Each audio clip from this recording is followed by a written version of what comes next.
Let's also bring on board Alastair Newton, co-founder and director, Alvan Business Advisory, who is right here with us in our studios. Good to have you on board, and thanks much for joining in. Now, while the consensus, as you heard from my colleague, seems to be that we're bracing ourselves for a very solid move, do you think that by and large from here onwards, the movement could be a tad measured, as on-ground and macros will also be at the back of minds for investors? I think that's definitely correct. Obviously, the headlines this morning look pretty good from a financial market perspective, and we can continue the discussion we were having on air yesterday evening about the accuracy of exit polls without really making any headway on that whatsoever. I think one of the things which struck me reading the press this morning was that actually it looks like Congress has actually accepted that the BJP or the NDA has won this election, to judge by the amount of protests which are going on about the Electoral Commission and so on and so forth. So that seems to me to be a positive sign from investor perspectives. But I don't think it's going to be long before investors return to the economic fundamentals of India and indeed, again, as I was saying last night, external factors, because clearly there is a lot going on in the world today which is very headline grabbing indeed.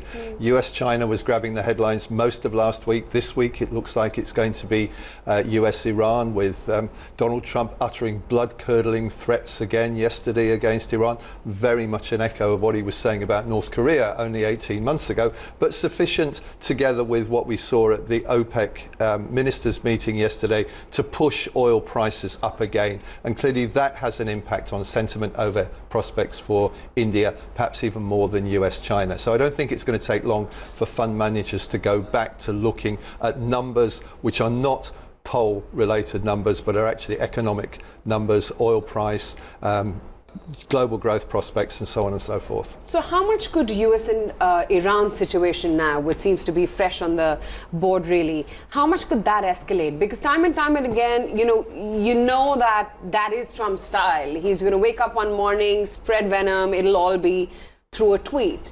But would he actually act upon it? I think the answer to that is no, not left to his own devices. Now, clearly, in Donald Trump's mind today, there is one major consideration, which is winning re-election in 2020. And American public opinion is not in favour of more military engagement in the Middle East. So I think that's going to weigh heavily on his mind. The risk is that we get a miscalculation by one side or the other, either by the Iranians or the US, which precipitates us into a situation where things escalate to the point of military engagement of some sort. You certainly can't rule that out. Markets so far, I think, have been actually quite responsible in the way in which they've looked at this issue. We still have Brent only at about $72 a barrel, which is hardly massive, but nevertheless the general trend is on upward pressure, and so far OPEC shows no signs whatsoever of looking to increase output. They've delayed any decision until a meeting which is scheduled for 26-27 June. I wonder if they will actually make a decision then, because let's keep in mind that the contrary pressure, the downward pressure, is all about US-China, trade war, negative impact on global economic growth and therefore demand for oil.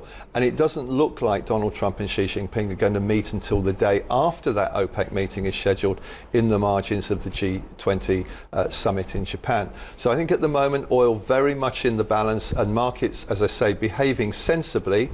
But it probably wouldn't take that much to push Brent higher. We saw the incident with the tankers last week. That's clearly quite worrying. You're going to continue to hear inflammatory rhetoric coming out of Washington, coupled with Donald Trump then toning things down a bit. But all of this impacts on sentiment over India. But could Trump and Xi Jinping actually call it truce in Japan? Quite possibly. Okay. Because that's a big uncertainty for world markets then, which gets done with. Well, it is, but I wouldn't bet on any truce lasting too long, to be honest. It will probably be a temporary stay of tensions rather than something which will last long term, because we are talking about a fundamental rivalry between the US and China here, which goes much further than just trade. But Trump loves doing deals. He billed himself as a deal maker. He's not exactly got a lot of great deals to his name so far since he became president. So doing a deal with China would certainly be a boost. And he clearly wants to get the Iranians to the table as well. But I don't think the Iranians are going to play that game. If I look at the pre-open rates, are telling you one simple thing, that today it's all about high beta names. Reliance Power is up 10%, and it's not fundamentally the strongest of the name to really own. But that's the way how markets would react. You know, it's emotional reaction, it's a relief reaction, it's a sentimental dominated reaction. It's a reaction where I would urge viewers that don't get trapped just because stock prices are flying high. A, this is exit poll. B, this is not the final picture. B, even if it's a final picture, after 2 or 3 months, maybe 4 or 5 months in this case, markets will have to take notice of earnings and global cues. And that's why I think you don't have a very realistic, you don't have a very powerful narrative, so to speak. Between 2014 and 2018, this market got a lot of support from global cues, weak oil prices, a lot of money printing by global central bankers, which really kept the global liquidity tap going. And then we saw a lot of flows coming from domestic institutional investors via the SIP route. So in terms of I don't think this election outcome will be a liquidity event, so to speak, for Indian markets per se. It may be a sentimental booster in the short term, and I think a lot of that upside may well get captured in next 2 days itself. That for me is something which I would just like to remind our viewers, that markets and elections have a short-term connection on the downside and on the upside, but in the long term it's all about global cues, it's all about earnings, and that's where I think the big cross is in terms of market mode. But today I think the 2-digit stocks, corporate banks, high beta names, ADA group names, you will definitely see a reaction in some of those groups. And I think today, do you really chase stocks? Well, we've got your view from everyone on the panel today. The answer to that is no. You'd want to buy, but you want to buy on a bad day, not on Monday morning when there's a gap up start. So brace yourself, fasten your seat belts for a big gap up start, maybe some record gap up start for this year. And Abha, it's over to you. Let's take a look, Nikunj. We've all been tuned into this, waiting to see how we move on this opening. We've got the opening bell on your screens, and let's put up some of those trades for you as well and take a look at really how things are shaping up this morning. On your screens there, we've got a over 2% start for the Nifty this morning, in fact, and as we can see, advanced decline ratio right now is still pretty even. But overall, it's definitely the gap up that we were anticipating. And some of the names there, Reliance, I think 4% up, Tata Motors, for example, ICICI Bank, Axis, all those banks as well. Got a slight problem coming in on my screen right now, Nikunj, so I'm actually going to toss back to you because this is a market opening we don't want to miss. Actually, I mean, Abha, you can just look at the screen, and the screen is just smacking of green. Look anywhere, left, right and center, and I think it's green. So Mo Saffron has turned out to be real dark shade of green for Indian markets. So 6.5 rupees higher for a stock like Tata Motors. Now let's look at the volume stocks. It's back at 71.50, 6.5% gap up coming in there. So, you know, much unlike I think Nikunj, what our panelists were saying, someone's going out there and buying it.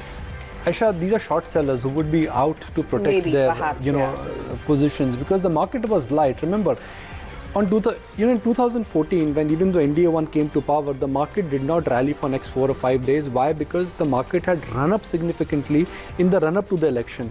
This time around, that's not the narrative. This is the weakest market setup in the run up to the election, and if markets like if the verdict on 23rd, well, you will see a gap up start. So today markets are loving the exit poll outcome what various media forums have shared, and I think the reaction is visible, and thought as much. I think it's corporate banks which seems to be moving higher. What I want to point out is Yes Bank, and look at the irony here.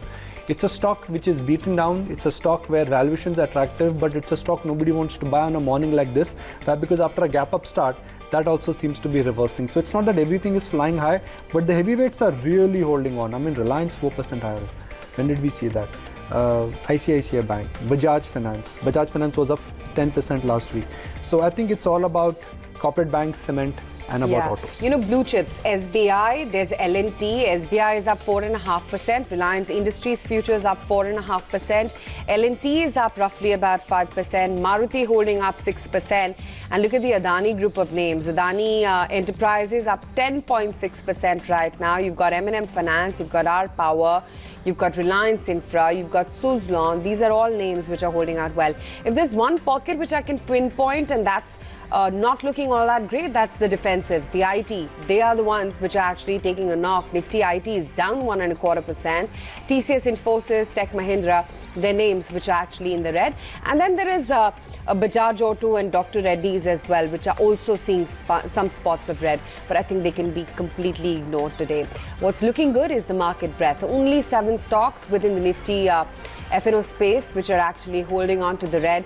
Rest all of them, 190 stocks up in the green and solidly up in the green. All sectoral indexes besides technology all holding on.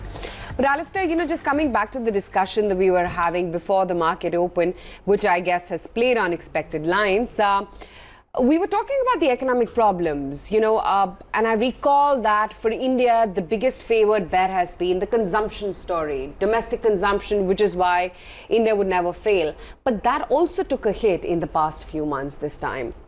Do you believe that it would be enough for the same regime and a continuity there? That's enough to lift off sentiments within the consumption space? No, I don't. I think we do need to see some shifts in India's economic performance in order to get a lift in consumer spending again. What we're seeing this morning on the stock market is, as you suggested, entirely predictable. I would ask whether it's actually a bit overdone on the basis of exit polls. It wouldn't surprise me at all to see some stock market easing before Thursday, and then maybe if the exit poll results are confirmed, maybe we get another uptick on Thursday, and then things stabilise down again. And I think what seems to be the consensus among the market experts actually that investors will soon return to the fundamentals is actually absolutely correct. And unless or until we see an economic programme from the incoming government, and that has been notably absent during the election campaign, I don't think you're going to see an improvement in consumer sentiment. Okay. Alastair, I wanted to draw your attention to the share of FII money. Earlier this year, we did get our fair share, and then FII is definitely pulled back. With what we're expecting now in terms of the government, do you think that we are likely to see FIIs showing a lot more, their view towards India now altering? I think all other things being equal, as the economists would say, a phrase which I have to say I hate personally, but all other things being equal, I do think that you are going to see foreign institutional investors looking more favourably upon India. Let's keep in mind that we are still living in a context where we have extremely loose monetary policy globally.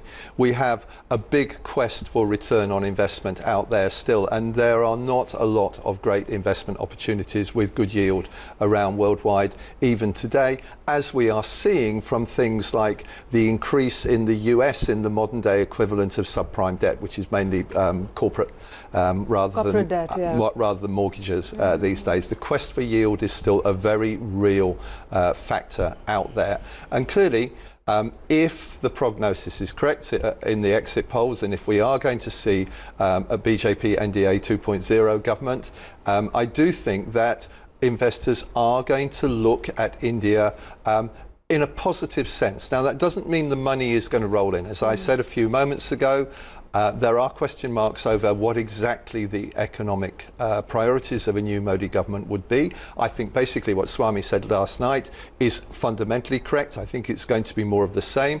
I think expectations today are much more realistic than they were in the immediate aftermath of the 2014 election as to what a BJP government can actually do, and that's important. And I think, again, as I mentioned last night on air, there is one other important factor relative to where we were at this point in 2014, and that is that a Modi government will be much better placed in the upper house than it was at that time, and that is significant in terms of passing legislation consistent with structural reform.